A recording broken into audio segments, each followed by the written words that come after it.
Where Kindness Lives is designed to cultivate a kinder world by helping to inform and inspire. Hosted by Jenny Sager from Nextdoor, the neighbourhood network connecting you to what truly matters so you can belong. We'll chat to the most thought-provoking individuals paving the way for positive change and hear from neighbours who deliver small acts of kindness every day. So come on a journey to where kindness lives. Hi, I'm Jenny Sager. My guest today is Debbie Shore, founder of Share Our Strength, an American nonprofit making enormous inroads ensuring millions of children don't go without the basic meals to fuel their future. Deb's story is one of hope, aspiration, and how the power of small acts of kindness can deliver enormous change in whatever neighborhood you call home. Debbie Shore, welcome to Where Kindness Lives. We start all of our chats by asking the guest what kindness means to them. So what does kindness mean to you? I feel like kindness starts with listening, and not just listening, but actually hearing and processing what someone needs or wants. And so, instead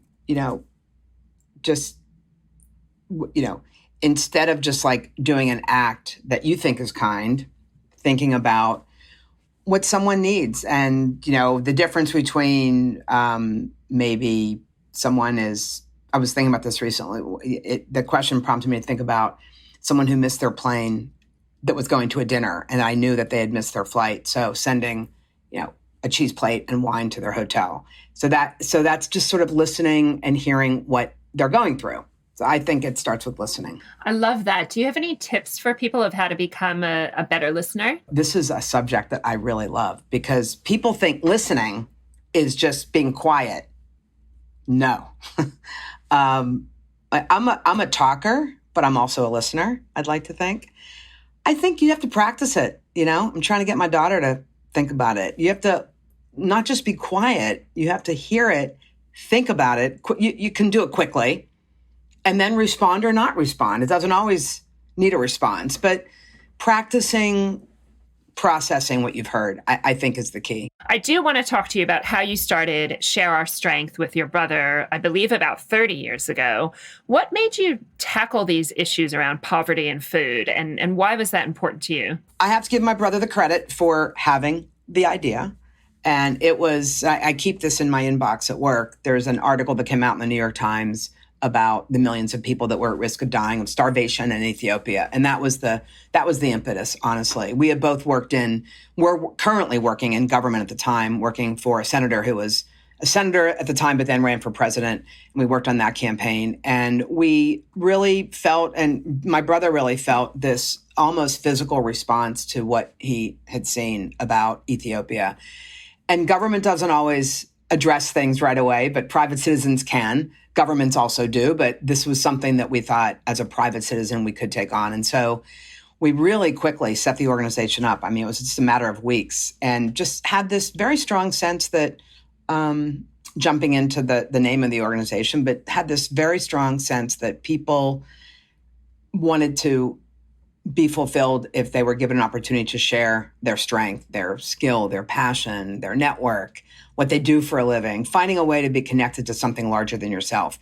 And it was a really strong instinctual core belief.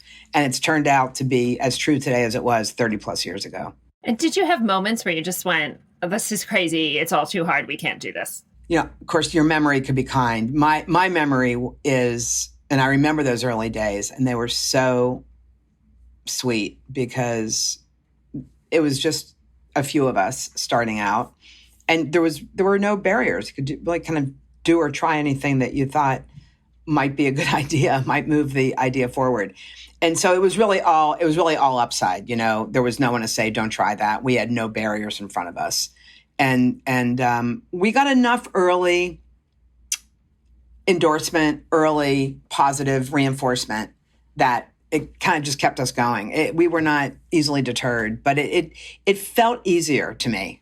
Maybe it's just hindsight, but it really does feel like when you grow, as we have, and to be fair, a lot less impact in the early days, right? Like we really weren't, it wasn't as challenging, but we also didn't have the impact that we have today, of course. But As the organization grows, both in terms of staff, money, and reputation, there's a lot more to look out for and a lot more to be responsible for and accountable for. So I would choose this over that because we are making a real difference in the world. But in terms of how I remembered feeling, easier then than it is now. Did you find in the early days, and I wonder if it's different now, that people were surprised by the stats and how severe this issue is in the US? Yeah, people were surprised that we had hunger in America. For one reason, and Ethiopia is a great kind of bookend to this because in Ethiopia, sadly and tragically, people were dying of hunger and starvation. We don't die of starvation in the United States, but we do have hunger. And persistent hunger really does affect the body and the mind. It's got cognitive and physical repercussions. And so it's invisible here. Hunger is invisible. It's very visible in some countries where you've got more abject poverty and starvation. There are physical attributes that we see with the distended belly and so on, and sort of the skin and bones. We thankfully don't have that in the United States, but we do have hunger. And we have it in urban, rural, and suburban communities in this country. And unlike Ethiopia, there's really no excuse for it except for really just the political will to end it. We have money, we have programs, we have services, we have plentiful in all of those categories, yet we have hunger because we have the lack of access to food in a lot of cases, especially if you are under-resourced and poor and don't know where to get the resources, or there are barriers to that access. And so the No Kid Hungry campaign was launched to, in short, identify the barriers on the ground in all communities and get in there and understand why kids aren't getting access to food at school, after school, on the weekends, through the summer, and eliminate those barriers. And that's what we've done to a pretty significant degree. Before the pandemic, we had pushed hunger down to levels never seen before, lowest numbers we've seen in decades. And of course, the pandemic has changed that. But that's the capability of this campaign. And is one of the problems the stigma associated with hunger across America? And how do you break that stigma? And as you just said, make it clear that this is an issue that isn't just in certain areas or certain types of people, that affects everybody, really. Well, I think the stigma is strongest with kids, which is pretty much our focus. We have these federal nutrition programs that we're so fortunate to have them. Our government reimburses 100% of the meals for poor children who are eligible for free and reduced school meals, for free meals and or reduced school meals. But it's true that one of the biggest barriers is the stigma that kids feel when they walk into a school and they have to get in a certain line or show us something and get a meal. And we know for a fact that they don't do it. Many don't do it. Or sometimes they don't get to school on time. They get to school on time, but not to the cafeteria on time where the meal is being served. So our solution to that was to get breakfast out of the cafeteria at 7:30 and into the classroom a little bit later, whenever the class starts. So breakfast in classroom or breakfast after the bell, whatever you want to call it. And that really became our North Star for the No Kid Hungry campaign, was to get as many schools, and it's almost like turning a ship in the ocean because you're changing the way schools feed kids out of the cafeteria and into the classroom, and all the barriers that presented around, the fears that teachers would have to clean it up, or they would lose instruction time, who would serve the meal. And the reality was that losing instruction and time wasn't an issue because you'd lose the entire day if a kid wasn't fed. So, you were already going to lose instruction time. This way you were at least going to gain their attention after they've had something to eat in the classroom. I think one of the great things about Nextdoor is that, that the usual next door neighbor globally is somebody who's really community minded and really wants to help out at the neighborhood level. And we see so much great volunteer and community work happening on Nextdoor around the world every day.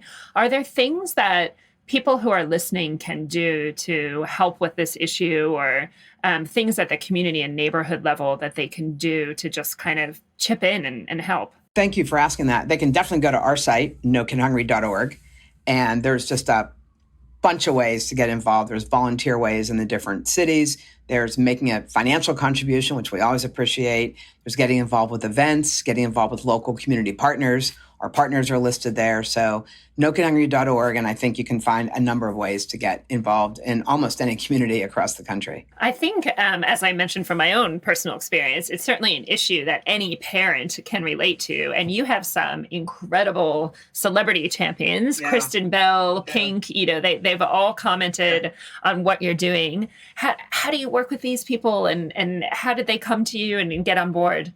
The best champions for us are those who come to us with an authentic desire to get involved with No Kid Hungry and feed kids. And the two that you mentioned, including someone like Jeff Bridges and all of our chef champions, of which we have many, really are those people. I mean, we do less looking for a celebrity and a lot more thanking a celebrity who comes to us and says, read about, heard about, saw what you're doing, and I really want to get involved. And so people like Kristen Bell and Pink and Jeff Bridges and others, I think of them as really authentic champions. They, for various reasons, feel very passionately about feeding kids.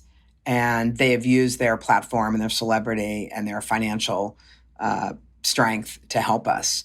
And we're really lucky to have them because they're, as I said, they're kind of just the real voice behind a lot of this work. Well, it speaks to the amazing work that you're doing, obviously. One thing we always do on this podcast is we share a next door neighbor story, and I will get to that in a minute, but I actually want to share one of your stories that we read about on your website, and it's the story of Jackie Bogart, who's a mother from New York who actually was forced to dumpster dive to feed her kids, and then shared her story to really just share and put that lived personal experience into it to make people realize, as we were talking about before, that this is an issue that impacts so many people from different walks of life. So can you tell us a little bit about Jackie's story and why sharing that lived experience is important? Yeah, and if I recall, she ended up going to a local food bank or a feeding site, or maybe it was a pantry. And instead of sort of being someone who needed their services, they asked her to share her story and leverage her voice. And it gave her a tremendous amount of strength and confidence and self-worth to do that. And I think that's a broader, very true kind of lesson for people. When I'm not even sure why, but when you get outside of yourself and when you start helping in the community, you really get this strong, I think, you feel empowered. And that's what she needed at the time. And it's changed her life. Feeling like you can make a difference. You don't have to be wealthy. You don't have to be, a CEO or a celebrity. You as a regular individual and someone who's struggling with hunger herself for her children, you can make a difference as well. So it was an inspiring story. And the fact that she was able to feel so empowered by using her voice was a beautiful thing to learn about. Yeah. I want to play that soundbite for one of our next door neighbor stories. From one of our next door neighbor stories, this woman's name is Katrina. We call her Kat, and she is one of our next door neighbors in Australia. And she had a beautiful story where she was struggling, and her neighbors actually surprised her by paying for her groceries. So I'm just going to play this audio for you, and I'd love to hear your reaction. Coming to the shopping centre one day really changed your perspective on life, didn't it? It did. I'd been running back and forth to Ballarat looking after family, and we're all through COVID, losing work, battling work, trying to make ends meet. And I had forgotten I'd bought oil, and I'm going through the supermarket, embarrassed, putting one item back after another. And the lovely lady said, "Here, I'll pay for your groceries." And I went, no. And then I'm still going back, and she paid for the lot. And it brought tears to my eyes, and I thought, I'm going to go home, put this up on the next door, and just say how good people are. Yeah. I didn't expect so many people to comment on it. Yeah. And it just started one thing forward, and everyone talking about how they'd done it for someone else. What she's talking about there is just how important it is to pay it forward, and how kindness is contagious. And I'd love to hear your thoughts about that. Well, I agree with her 100%. And kindness breeds kindness. When someone is kind to you, you want to be kind to somebody else. And I think when you practice kindness, you definitely recognize how good it feels. And I think you want to do it more and more. But I also think it is a conscious choice. And I think it's something that can be practiced. If you don't see it around you, you probably don't do it, I would imagine. I have a lot of kind people around me, and it does remind me to be kind. And, but you have to practice it. And I think it's as I said, I do think it's a conscious choice to do acts of kindness. I'm not sure it comes natural for everybody. So yeah, but that's a beautiful story. And there are a lot of opportunities to be kind every day, all the time. Is there someone in your life that stands out as someone who was, overly kind to you along the way? My brother is an incredibly kind person. He's 2 years older than me. I think he's aware of his kindness, and he's aware of how good it makes him feel. And I don't think he does it unnaturally. I think he's very kind that way. Another is a dear friend who, for some lucky reason, has decided that he's in my life just to make my life better. I'd love to hear your tips for anyone who is listening who would love to start a purpose-driven organization like yours. Do you have tips for people that want to start their own organization? One has to have an idea. You'd be surprised. People do come to me from time to time and they say, I want to start an organization. I want to lead one. And they don't necessarily even have an issue that they want to take on. To be honest, we were just talking about this in our office recently. My brother had the idea to start Share Our Strength because he was literally and physically moved and touched, compelled, if you will, to do something about Ethiopia when he learned about it. When he called me to do it with him, that moment, it was just shortly after he had this idea. And I said, yes, I love the idea of starting an organization and working with him. Of course, the issue spoke to me, but not as deeply as it did after I became a mother. When I became a mother, food for my daughter, nutrition, fuel, energy, health, all those things were heightened. Doesn't mean that you have to have a child to feel that way. But for me, the difference between Share Our Strength, the No Kid Hungry campaign before and after Sophie is very, clear to me. You have to have a reason for what you want to start. And we didn't do a lot of we didn't do any market research, honestly. We didn't do any testing or market research or surveys or anything. We had a very strong instinct. And I think we had general knowledge of what existed in the country. I guess to go back to that question then, one tip I would offer is to bounce it off some people that you look up to and respect, in or outside of the industry that you want to get into, and get some feedback. Luckily, we got a lot of positive feedback around it.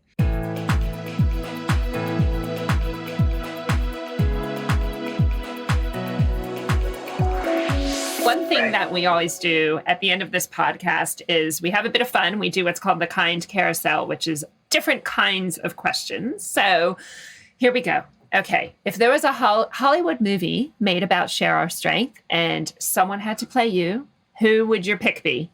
Stockard Channing. Oh, that is a great call. That actually is a perfect casting call. Well done. Okay. What do you do to be kind to yourself? You're kind to so many people. How do you be kind to yourself? I go to Mexico. Mexico's where my heart is. I mean, my heart is here too, of course, but the place that I love more than Washington or the States would be Mexico. As a former political advisor, what's the best piece of advice that someone gave you? In politics and Share Our Strength, and probably everywhere, you're basically selling yourself. People join your cause because of you, often. And so I think how you present yourself, how you talk about the cause that you care about, the issue that you care about, that's the winning strategy. That is such good advice, and also great segue to our next question. Let's say I had a magic wand and food insecurity was completely solved. No more hunger issues anywhere in the world. Is there an issue that you would tackle next? Well, would that include poverty? Because hunger is a symptom of poverty, and poverty is something that when I think about poverty and I think about the reasons why families struggle in the first place, that's some emerging work that we're starting to do, which is we're calling it family economic opportunity, but thinking of how do we start to impact that issue so that kids aren't hungry in the first place. Poverty or hunger is both a cause and a consequence of poverty. And we've always looked at hunger as something that was solvable, because we believe that it is. Poverty is much more complex, and we're starting to tackle that right now. But let's say poverty and hunger, there was no poverty or hunger in the United States, I would tackle it somewhere else in the world, is what I would do. And I don't doubt that for a second, because you're doing such incredible work across America. And we can't thank both you and your brother enough for kicking that off. I mean, hats off to you guys. And can you just share with everyone again, if they want to get involved, where can they go and how do they do that? Yes, you can go to nokidhungry.org and you can listen to our podcast. We have a podcast called Add Passion and Stir, which is a little bit about what we've talked about today, about people, passion, and how to make a difference in the world. You can follow us wherever you get your podcasts, and please listen to Add Passion and Stir. There you go. You can listen to both podcasts, one after the other. And if you want to get involved at the community level, please don't forget to connect with your neighbors now by just downloading the Nextdoor app for free, or you can go to nextdoor.com anywhere in the world and sign up today. Debbie, thank you so much. It's been so great to meet you, and we hope to see you again soon. And again, thank you for everything you're doing. Thank you. Thanks for having me.